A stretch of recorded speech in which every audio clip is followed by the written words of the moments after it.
Hey, what's going on? I'm Monz, and this is Monz on the Mic, where we cover the chaos that is unfolding in the country and try and make sense of it all, and sometimes throw in some crazy cop stories for good measure. And if you're into crazy cop stories, check out my new book, 20 and Out, available on Amazon in hardcover, paperback, and Kindle, and it makes a great Christmas gift. So today, what we're going to be covering is the current state of the alleged Islamophobia that's going on in America. I am not one to shy away from controversial topics. My goal is always to cut through the emotion of the topic and get to the truth of what the matter is, the facts. I have seen an increasing number of reports from Dearborn, Michigan, to Texas, to London, to all over Europe about the Muslim takeover, and have seen reports of concern that New York City, that now has a Muslim mayor, is going to follow suit. So, my question is this a valid concern? Is it really happening, or is it Islamophobia as the Muslims say that it is? What are the facts? So I did a deep dive to get to the truth.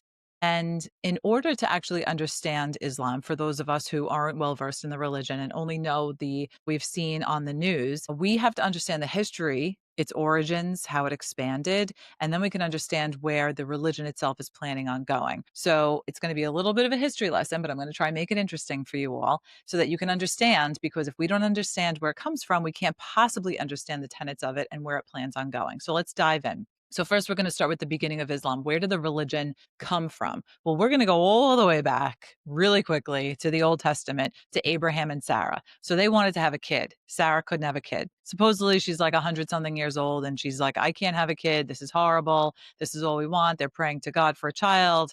It's not working out. So Sarah grows impatient. So she allows her maid, Hagar, to lay with Abraham, and Hagar has a child, a son, and named him Ishmael. So eventually Sarah gets jealous. She's got some other woman and her kid with her husband in the house. So she kicks Hagar out, and her and Ishmael wander around the wilderness for a long time. And they eventually settle down in the wilderness. And Ishmael takes a wife from Egypt, and they have 12 sons. And from these 12 sons is where the Arabian people come to be. So Muhammad, who is the originator of the Islam religion, was born in Mecca in 570 AD. So around 610, Muhammad claims that the angel Gabriel comes to him and is giving him God's word.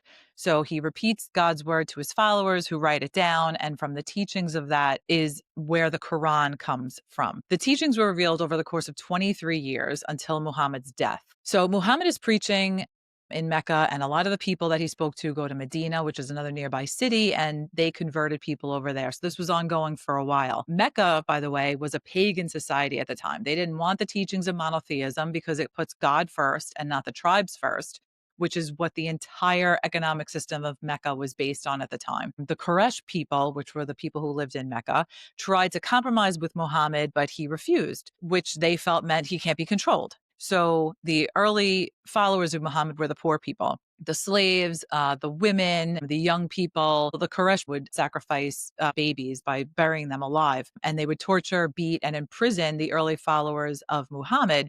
And finally, they decided this guy's getting too powerful. We're going to assassinate him. So they hatch this whole plot to assassinate him. Muhammad gets wind of the plot, and he flees Mecca in 622. And he goes to Medina. So the people in Medina already know who Muhammad is. They know his reputation. The people that were there were talking about Islam and converted a bunch of people there. So the people in Medina had been in civil war for decades because they had tribalism there. They had no unifying message that brought all the people together. So the civil war had been occurring for many, many decades. They looked at Muhammad as a neutral outsider that a lot of people looked up to, and he was a respected elder. So they ask him, can you quell this beef that's been going on in Medina for all these decades? So Muhammad comes up with this Constitution of Medina, which basically unites all of the tribes, including the Jewish tribes, by the way. There were Jewish people and the converts to Islam, and then regular tribal groups that were all living together at the time. So this one Constitution of Medina united all of these people. Jews at the time were not forced to convert to Islam, because Islam was small, and the Jewish people in Medina held a lot of power. So now we're around the time 622 to like 630 AD. So during the time that Muhammad is in Medina, he decides to have his followers target caravans that are coming out of Mecca and rob them of goods. He says that it's justified because the people in Mecca basically kicked them out, took their homes, took all their belongings, and it's okay to steal back what was stolen from you. Fine. Muhammad goes back to Mecca with an army of about 10,000 people, which was like an unheard of amount of people at that time. And they surrounded the city of Mecca and basically lit fires for cooking. And Muhammad warned the people, we're going to come in and take over the town. And so a lot of the people that lived in the town, they had some people come out and say, okay, we're going to sit down with you and, we agree to your terms because it was clearly going to be a slaughter if Muhammad and his army came in and took over Mecca. So he goes into the town. The people there basically lay down their arms. I think there's two people in Muhammad's army who were killed, and maybe 10 people who lived in Mecca who put up a fight and they were immediately killed. So this battle is won, and Mecca is taken over by Muhammad and his forces. Muhammad takes a nap, and when he wakes up, the first thing he does is he destroys all of the pagan towers, all the pagan idols that were in the town, and declares Mecca a monotheistic sanctuary, which is a sacred place dedicated to the worship of Allah. He removes all of pagan practices. He restores the Kaaba, which is a cubic stone that was supposedly built by Abraham and his son Ishmael. This is why Mecca is the center of the religion. This is the stone that Muslims face when they pray 5 times a day. It should also be noted that during this time, around 620, Muhammad marries this girl Aisha, who was 6 years old at the time. He was around 50. And the marriage was consummated when the girl was 9 years old. So this is the leader and the founder of the Islamic religion marrying a 6-year-old girl. Anyway, we're going to fast forward to the 1200s. So now we have the Byzantine Empire, which was Christian, is collapsing. So the Muslims start attacking a weakened area, and they start taking ground through alliances sometimes, and sometimes through force. One of the tactics of the Muslims was to kidnap Christian boys from the Balkan states, and they referred to their kidnapping as a blood tax. And they brought these boys to Istanbul. They forced their conversion to Islam. They trained them in combat and made them what's called the Janissary force. Now, normally Muslims cannot enslave a fellow Muslim, but they made exceptions for these children.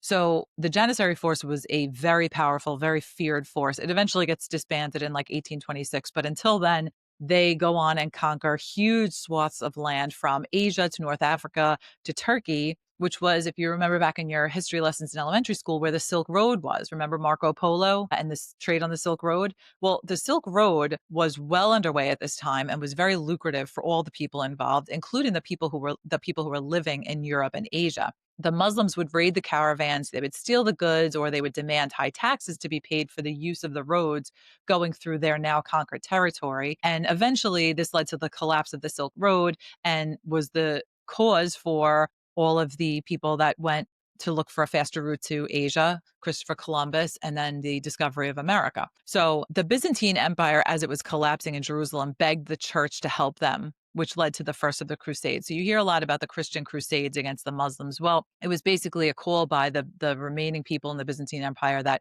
were losing the Holy Land in Jerusalem where Jesus walked, and the Muslims are taking it over and we need help. So the first 8 crusades were basically to push back the Muslim invasion into the Christian Holy Land. So that's what those were about. So now we're going to fast forward to 1785. Now we're talking American history, which is, as you know, my passion. So prior to this, prior to 1785, when we were still a colony of the English, our trade ships in the Mediterranean had been protected by the British Navy. But now, American Revolution is won. We no longer have the protections of the British.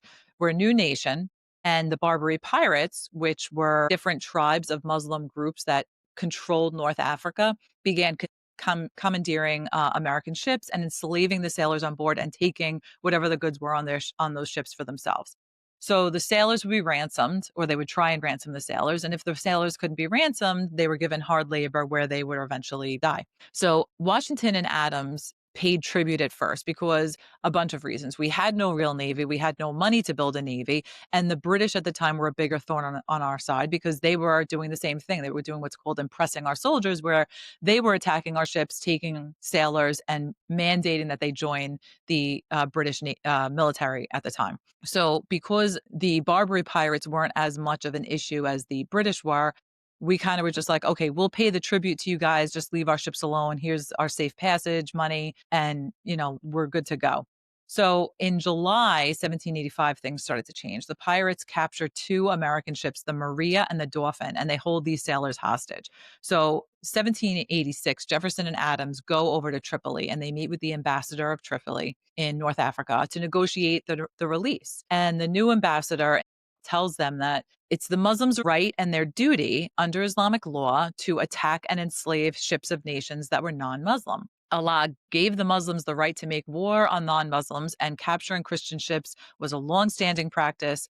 And it was their duty to do this. And we know that this was stated because Jefferson actually wrote this down in his notes. And when he came back, he told Washington and other leaders of America that these people can't be negotiated with. They believe this and they don't care to negotiate any terms. And classical Islamic law allows raiding enemy nations during war and seizing ships from states at war. Now, we technically had never declared war against the Barbary pirates. We were paying them tribute, but they disregarded this and they just started commandeering our ships. So the attacks continue.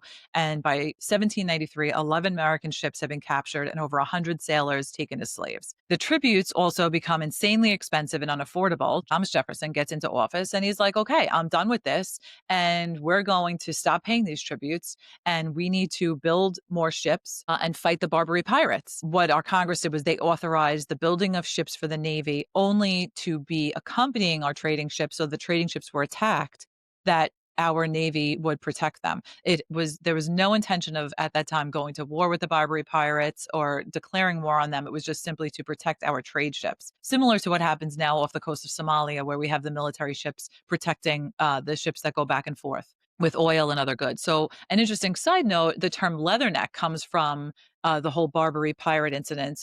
And the Marine song "To the Shores of Tripoli" comes from the Barbary pirate time. The Muslims would use swords to behead the Marines when they eventually did go to war, and they would wear leather around their necks to protect from beheadings. The Barbary War was declared, it lasted from 1801 to 1805, and then there was a second one in 1815, and that permanently ended the piracy.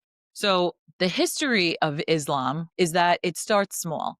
Muhammad at first made friends, he made alliances, he created an army, and then he invades lands. And this is how Islam expanded because after people were defeated in battle, they were brought under Muslim rule. Non Muslims, once Muslim rule was in effect, were forced to pay higher taxes. They had no political rights. Christians and Jews living in Muslim conquered territory, they were allowed to practice their religion, but they couldn't build new churches. They weren't allowed to ring church bells. They couldn't display crosses and they were forbidden to convert Muslims, but Muslims could openly spread Islam. So in Muslim courts, a Muslim's testimony carries more weight than a non Muslim. Punishments were different based on religion. Non Muslims were tolerated, but it was made impossible for them to be treated equally in any aspect of a Muslim society. And so the options were convert or flee the area. So, this is why today we see almost no Jews or Christians in Muslim countries. So, for example, and this is according to Pew Research Center numbers, in Afghanistan, there are zero Jews and zero Christians. It is illegal to practice Jewish or Christian religions publicly there. In Iran, there is 0.001% of the population are Jewish people and 0.5% of the population is Christian. So basically zero there as well. In Iraq, there are no Jews and 0.07% of the population are Christian. Qatar has only migrant workers that are Christian. Now, comparatively, the Muslim population in Israel is 17% of the total population, and they are allowed to hold office. They are allowed to vote. They are treated equally in that society. In France, about 8% of the population is Muslim. In Germany, 6% of the population is Muslim. In Austria, 6% of the population is Muslim. And in America, about 5% of the population is Muslim. They're treated equally in all of these Western countries and provided the same rights as other citizens. So we automatically see a disparity there, that in Muslim countries, there are no other religions, but in Christian and Jewish countries, there are Muslim populations that are treated equally along with the rest of the citizens of those countries. And as a side note, out of the Jewish, Muslim, and Christian religions all put together, Christians are by far the most persecuted religion across the globe. And in fairness, I was an atheist for most of my life. I did convert to Christianity not too long ago. I am a practicing Presbyterian. I believe in Jesus Christ. And I did try, when I was doing my research here, to be unbiased and expose both sides of the argument. which is why I bring the entire history in, because it's important to understand history and where it comes from so you can see what they believe in and where it's going. So that's for full disclosure. Those are my personal beliefs. But in any case, Muslim persecution, they're persecuted in China and India, but most Muslim persecution in the world is committed by the Sunni Muslims against the Shiite Muslims. What is the difference? Lineage, basically. The Sunni Muslims believe that the successor to Muhammad should be decided by the community, and the Shiites believe that it should be from Muhammad's family line, and that is where the succession as the leader of the religion should come from. And taqiyya actually started because of this conflict. What is taqiyya? Taqiyya is basically what was practiced during 9/11, where the Muslims are allowed to defy their own rules in order to blend in with society. But the intention was not really that. The intention originally was for protection. So the Shiites were being tortured by the Sunni. So this one guy renounces his faith during the torture, and he feels really guilty about it because in the Muslim religion, by renouncing your faith is punishable by death. So he's worried. So he goes to Muhammad and says, this is what happened. And Muhammad is like, well, did you betray God in your heart? Or do you still believe in Allah in your heart? And the guy is like, yeah, I do. So Muhammad says that God told Gabriel to tell him, and it's in verse 16, 107 in the Quran, that if you renounce your faith under torture, but your heart is firm, then you're forgiven. So basically, it's okay if you are tortured and you say, I don't believe in Allah anymore, you're forgiven, as long as what's in your heart is true. So this is called taqiyya, and it was what was used to justify the actions of the 9/11 hijackers. They drank, they shaved their beards, and otherwise completely abandoned the teachings of Islam to better fit in with society. They basically hid in plain sight, claiming taqiyya. So now we need to look at the current situation in the world, right? How does all of this history translate to what we have going on here? Just like in Christianity, where there's, you have the Catholics or the Presbyterians or all different sects of Christianity, or the Jews, where you have sort of the mainstream Jews or the Orthodox Jews, there's differing beliefs in the Muslim religion as well. It's the same for everyone. Some are very extreme, some aren't that extreme, and some laws are interpreted differently. But in order to understand where the Islamic religion stands in regards to Christianity, we need to look at the actions that are taken by the people who claim to be fighting or acting on behalf of Islam. So currently, we have Christians being slaughtered by Boko Haram in Africa. That's a Muslim extremist group. I mean, tens of thousands of Christians are being persecuted there. The Rotherham grooming gang in London, it's a group of Muslims. They abduct young white women, and the victims have come out and testified that the Muslims say that the white girls or the non-believers are morally and religiously inferior, and the non-believers need to be punished because they don't obey Allah, and they justify the rape of these women and the murder of people because of these beliefs. In Dearborn, Michigan, a terror plot was foiled around Halloween. You may have heard about it. It wasn't very well publicized, and the motive for it was also not very well publicized. But it was two Muslims who had planned to carry out terror attacks. Recently, Governor Abbott of Texas declared CARE, which is the Council on American Islamic Relations, and the Muslim Brotherhood terrorist organizations because of their alleged ties to funding Hamas. So, in a 2009 ruling, a federal judge stated that prosecutors had shown, quote, ample evidence of association between CARE and Hamas, end quote. And CARE and some of its founders do remain unindicted co-conspirators into a U.S. Hamas funding case. Hamas, as we know, was responsible for carrying out the October 7th terror attack in Israel, along with a long list of other attacks in Israel going back decades. So what about attacks against Muslims by Christians or Jews? So we did have the New Zealand attacks against mosques. 51 people were killed by a wacko who is currently serving a life sentence. And there was a copycat incident of this in Norway, which was foiled. The perp had intended to carry out an attack on a mosque, but was unsuccessful. He just ended up killing his stepsister, and that was it. But that was with Christians fighting against specifically Muslim. We had the Finsbury Park vehicle attack, where a person rammed a van into a group of Muslims.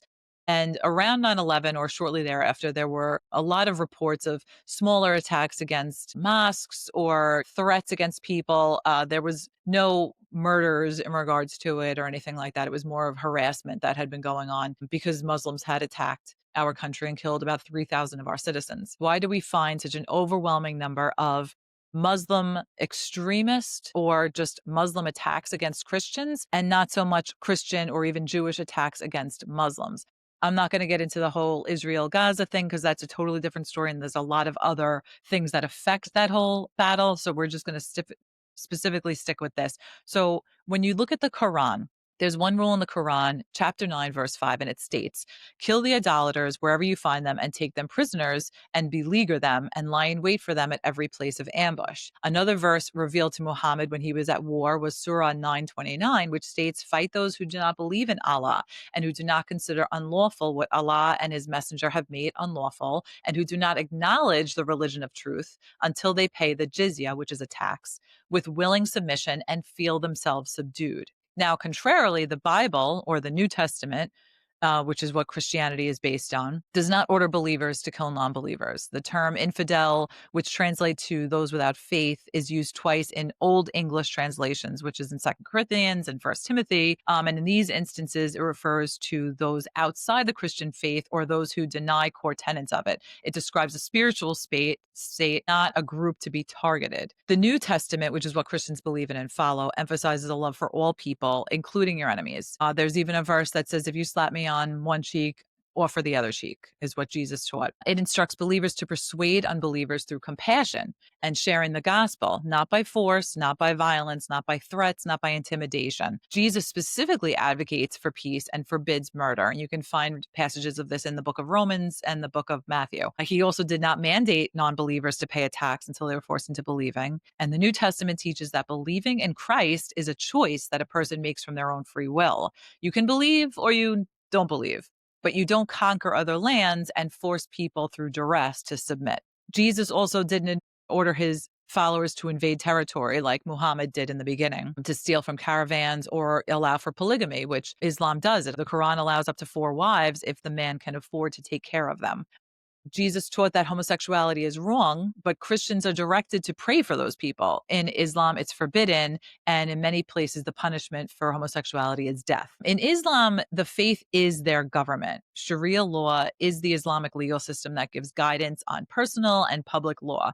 It is quite literally for them God's law. Muslims are taught that they're to obey the law of the land unless it conflicts with the Quran and causes them to sin. Sharia law, and therefore Sharia courts, is a core part of their religion. Following Sharia law is being Muslim. The concern, and why Abbott signed legislation banning Sharia courts, is that Sharia courts will replace or supersede federal, state, or local law, and the beliefs are in complete conflict and are inconsistent with Western civilization. For example, you need 2 women to testify to equal one man's testimony in court. Women are not considered equal in Islam. You aren't allowed to sell alcohol or eat pork. Others have a right to marry off their daughters if they choose to interpret the Quran that way. Crime is dealt with differently as well. In the Quran, some sects believe that the punishment for theft is cutting off an arm. If you are a non-believer, you're killed. If you drink alcohol or commit adultery, you receive a certain number of lashes. Considering that Muslims are allowed to use taqiyya to hide their true intent, how can we believe that they just want to integrate into our society and not conquer it? I think it's a valid question to be asked, especially considering their past and the way that Muhammad spread Islam, which basically turned into the Ottoman Empire, across the whole of the Mideast. It wasn't the way that Jesus did. Jesus walked around and spread the word and had his disciples spread the word, and he made a lot of miracles happen. And he basically was like, hey, come and do this. This is the right way to be. And if you didn't, it was like, okay, he didn't have his disciples muster up and, get swords and go and invade, Bethlehem or Nazareth because they denied Jesus and kicked him out. That wasn't anything that Jesus taught. So I think it's a valid question to ask, what is the intention of this religious group? So we look at Dearborn, Michigan, where the patches for the police, they had Arabic language added to the patches for the police there. Streets are being renamed to Muslim people, one of whom has pro-Hamas views, calls to prayer occur 5 times a day, interrupting daily activities. The core aspect, I think, is that Islam was not considered at all in the founding of our nation. Our nation was founded on Christian beliefs, and our laws follow those teachings. You're innocent until proven guilty. You have due process. You're not automatically considered guilty because you're a woman and you don't have 3 people to refute somebody else's testimony against you, for example. You have private property rights. Everyone is given a fair shake. You have equality. These tenets all come from the Bible. They're all biblical principles. The problem we have in this country currently is we've gotten away from these biblical principles And our leaders, or a lot of our leaders, have unfortunately been corrupted, which is an inevitable outcome of power, right? Absolute power corrupts absolutely. But that's for another podcast. The question is, can Muslims integrate and assimilate into America? Or is the history of the religion, which is conquest and convert, the only end game? With the First Amendment, we allow people of all faiths to live here. The Amish live here, they run by their own rules, but they don't have a history of violence and jihad. We have the Orthodox Jews. They have their own ambulance service in New York City. They have a volunteer community patrol that basically walks around and makes sure everything okay. And if something's off, they call the NYPD to respond. But they don't have a history of violence and jihad. The Christians who founded this country were from many different sects of Christianity. You had the Catholics, you had the Lutherans, the Presbyterians, the Baptists, but there wasn't mass killing and genocide of one group of Christians against another like we see in the Muslim community. I mean, you have countries that are run wholly by Sunni killing the Shiites. Saddam Hussein is a great example of that. The genocide against people of his own religion that just had a different belief in the same religion. Our country was founded on religious freedom. Our governing documents were written in the spirit of the Bible. Over the past 250 years, we've welcomed different groups from countries all over the world, and these groups have assimilated into the customs of our nation. They've learned the language, they've flown American flags in front of their house. They were proud to call this nation their country. What many Americans perceive now, I think, from looking at all these reports and watching what's been going on, is a corruption of this tradition. There's also an enormous concern for safety and prevention of terror attacks. 9/11, Muslim extremists, constant attacks against Europe committed by Muslims, as well as concern for the gay community and for women's rights. They've also been persecuted and oppressed by this religion. My experience with Muslims when I worked in the subway was, if I, as a female, was by myself and I went to stop a man who was a Muslim for entering the subway illegally and not paying his fare, they would disregard me. They wouldn't even acknowledge my presence. I had to physically step in front of them and physically stop them in order for them to actually stop. And I wasn't allowed to talk to them. I had to have a male officer come because they just wouldn't acknowledge my presence. In a lot of domestic incidents that I responded to in Muslim households, the man would not address me because I was a female. So you had to have a man officer talk to the man to find out his side of the story and what was going on inside the house. So my personal experience is, yeah, they don't acknowledge women. That's these individuals didn't. Are there Muslims who aren't as extreme and who don't believe this way and who interpret the Quran in a different way? I'm sure there are. I'm just speaking from my experience with those particular individuals. And perhaps these reasons are where the concern comes from for many Americans, that this is not what America was founded on. And we are concerned that your beliefs are going to take over the country. And instead of assimilating, it's going to be just Sharia law for all. Further evidence that this concern is valid is we have imams from across the country stating that Muslims are to integrate into society, but challenge all of the laws, challenge the status quo until we, quote, have everything. I don't know if we're going to be able to determine the true intent of the Islamic community until they're in the position to instill their Sharia laws in an area and see if they actually do so, or if they're more moderate and they just truly want to practice their religion and be free, just like everybody else who lives here. Dearborn, Michigan, I think, is a good test case. The mayor recently told a citizen who was there at a council meeting protesting the renaming of a street, was a supporter of Hamas. He tells the citizen, voicing his concerns, that he needs to move out. And the mayor will be very happy when he leaves because he's no longer welcome in Dearborn, Michigan. He calls him an Islamophobe. When somebody calls me a name like that, I immediately know that they have no argument and they're pulling the race card to try and intimidate me from speaking further. I don't care what name you call me. We need to look at the facts and determine what the truth is here. He's not welcome in Dearborn, that guy. That's what the mayor said to this citizen. I think that that's just not an appropriate thing for somebody to say. The fact that he feels empowered and emboldened enough to say that is concerning to me. Now we have New York City. So it remains to be seen what's going to happen here. But I think Muslims, if we're going to speak frankly, you need to understand it's not in the Christian doctrine to go out and kill those who aren't Christian. Yes, it has happened in very rare instances and not anywhere near the level that Muslims have killed and are killing Christians. Your lessons are in the Quran. It's written down, and this is the law that you're supposed to follow. So I think the concern is valid. You can say you choose not to follow it, but when we take into consideration your belief in taqiyya, it's impossible to know what to believe. The bottom line is you chose to live here. Therefore, you have chosen to adopt our ways and live how we do in this country. Do not try to hide behind the First Amendment as a way to institute Sharia law. that's taking advantage of a country that you call home now. So, those are my thoughts. That's the history. Those are the facts. Take it for what you will. It's certainly not anything anti Muslim. It's not anti Christian. It's just the facts of what they are. And I think the concerns are valid. And when you look at the history of Islam, it was a conquer at first through alliances and peace and then through violence. That's just the history of it. And I think the people that are calling it out that this is what is occurring now might have a good argument, but that remains to be seen. And we're going to follow up on it. And hopefully that's not the case, but we will see what happens. But in any case, we do have freedom of religion here. Are we oppressing people from practicing their religion, or are we preserving our way of life and the way that this country and the beliefs that this country was founded on? On that note, we're going to go to a crazy cop video to end our a session here. So this one comes from Street Cop Training, and there's a lot of anti-women in policing sentiment, and I totally get it. I understand it. Women are frankly not as strong as men. Women sometimes we do things better. We can de-escalate situations a little bit better. We're a little less threatening in certain scenarios, and so in some ways, women are useful in policing. But the bottom line is, we are nowhere near as strong as men are. But I think this woman in this video, you got to give her some kudos because she is holding it down. Check it out.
So that was a great clip of a female taking down a guy who was way bigger than her. Kudos to her. And from personal experience, there is nothing better than when you are fighting someone. And that was maybe a minute of fighting. It probably felt like 15 minutes to her. She was probably completely exhausted after that. And there is nothing better than the sound of the sirens of your fellow cops rushing to come and help you when you need help. So good job holding him down and not let him get away. That's not an easy thing to do, especially when he's trying to grab for your taser gun and basically try and get away. So it was a good move. Leg sweep worked really well and good for her. And to all of the cops that are out there and all the ICE agents that are enforcing our laws lawfully, I thank you. We have your back and we thank you for the work that you're doing. It's not easy. And we do love you. So hang in there. And thank you for watching this episode of Monz on the Mic. Check out my book, 20 and Out, available on Amazon. It does make a great stocking stuffer, good read, funny, sarcastic, crazy stories of when I was a police officer. And if you want to drop me a line for comments on this episode or any of the previous episodes or things that you see in the news that maybe you think would make great topics for future episodes, drop me a line at monzonthemic at AOL.com. So thanks a lot for watching. Have a great Thanksgiving, and we'll see you next time.